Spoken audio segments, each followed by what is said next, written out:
Saudara, perang Timur Tengah semakin sengit. Amerika Serikat membuka opsi invasi darat terhadap Iran. Sementara Iran menyatakan tak gentar dengan ancaman itu. Dan untuk membahasnya, sudah bersama kami pakar strategi Perhimpunan Purnawirawan Angkatan Udara, alumni US Air War College, mantan penerbang F-5 dan F-16 TNI AU, Marsma TNI Purnawirawan Agung Sasongkojati. Selamat malam Pak Agung, apa kabar? Selamat malam.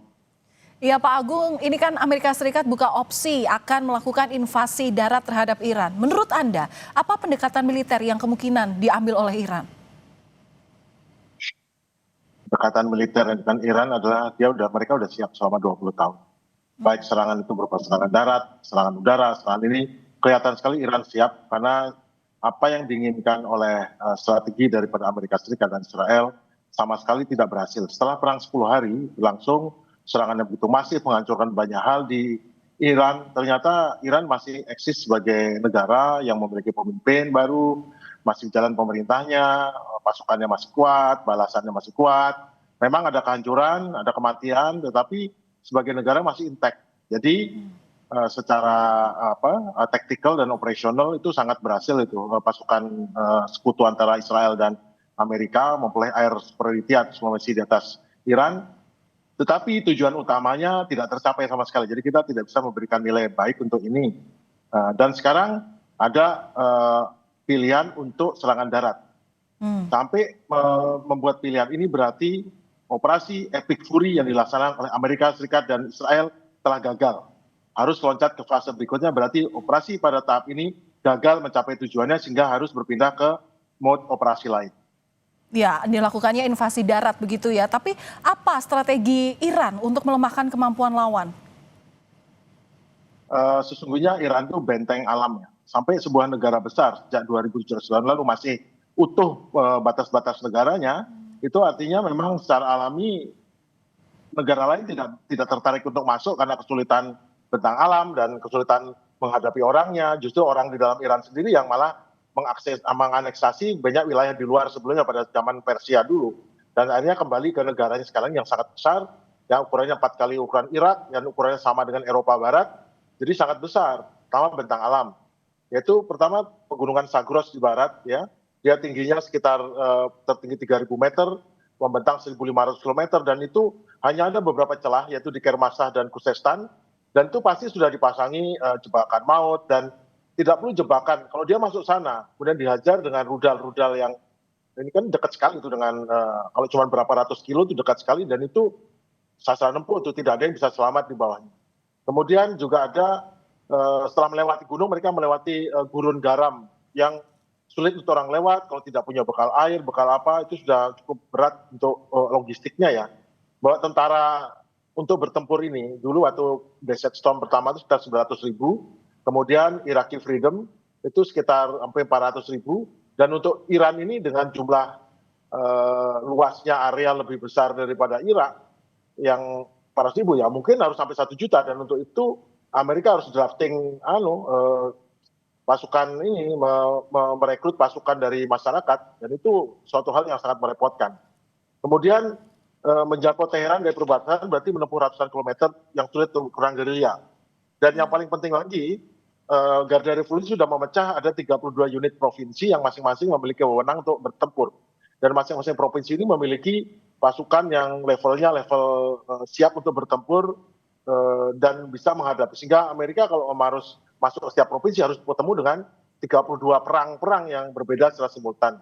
Dan masing-masing dilengkapi dengan senjata drone dan lain sebagainya. Kemudian juga ada tentara reguler 500.000 ya, dan juga ada jutaan milisi yang berbaur dengan penduduk. Ini sama dengan perang di Vietnam nanti atau perang di Somalia, di mana sangat repot menghadapi lawan yang tidak menggunakan seragam, itu repot saja. Dan yang paling penting adalah moral dan keinginan untuk bertempur. Di mana saat invasi Irak, moralnya pasukan Saddam itu rendah sekali. Namun di Iran jelas kelihatan bahwa mereka sangat bersemangat, dan memang negara Iran dibentuk dengan ideologi negaranya kan adalah Islam yang Syiah, dan Islam Syiah itu kan bersandar dimulai dari penderitaan atau mulai dari kekalahan atau kematian daripada Imam Hussein dan Hasan, yang membuat mereka bahwa kematian adalah pencapaian tertinggi dalam hidup. Jadi mereka siap bertempur, ya saya lihat ini bukan saya puji mereka. Mereka Da- siap bertempur soalnya mereka akan hidup lama, tapi Oke, mereka juga tidak masalah kalau harus mati. Itu yang menjadi pedoman mereka. mereka siap bertempur, artinya segala persiapan ini sudah matang ya. Amunisinya seperti apa ini, Pak? Jadi pada saat serangan pada hari pertama serangan tanggal 28 kemarin, pada saat F-35 menyerang berhasil membunuh pimpinan, pada saat mereka kembali ke Israel, pada saat mau mendarat, landasannya sudah dibom sama Iran, sudah kirim rudal. Jadi mereka saat berangkat, mereka sudah tahu pas berangkat dia langsung mengirim oleh-oleh ke semua pangkalan Amerika di Teluk sudah dikirim ini. Ya mungkin keberhasilannya relatif tidak sebesar sekarang ya.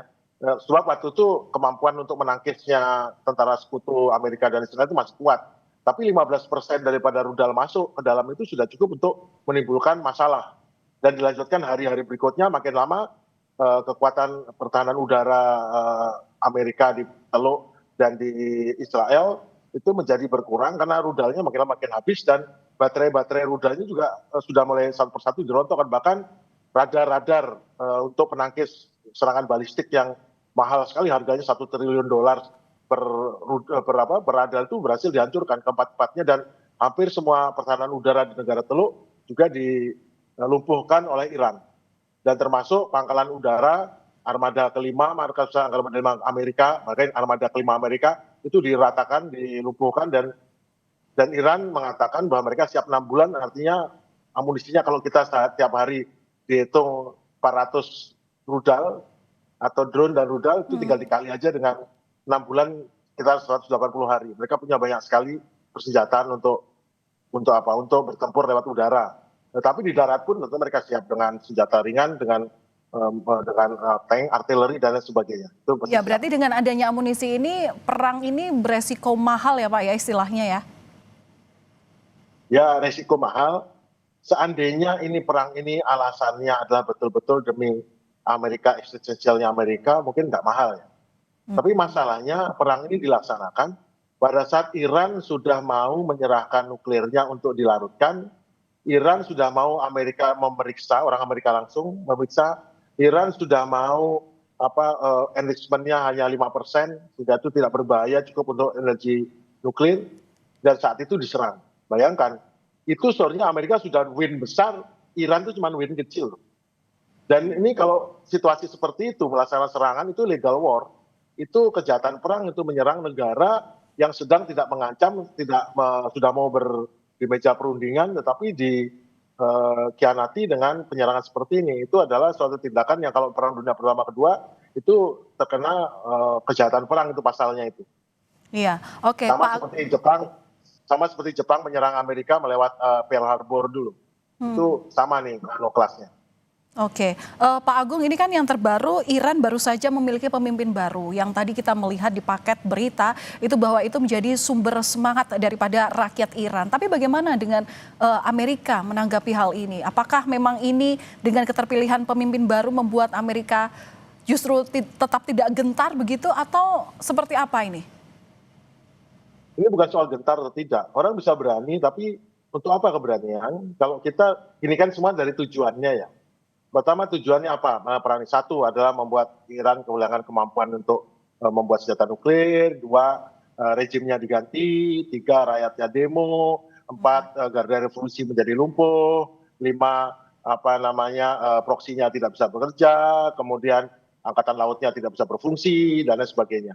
Sebagian dari itu tercapai, tetapi yang intinya rejim C tidak tercapai, rakyatnya tetap semangat, kemudian masih intek sebagai sebuah negara. Kalau itu namanya bukan kegagalan, itu namanya apa? Karena kita kan kalau melakukan suatu rencana serangan war planning itu kan harus ada objektifnya. Nah objektifnya yang utama nggak tercapai, objektif pendukungnya tercapai, ternyata itu ada salah perhitungan.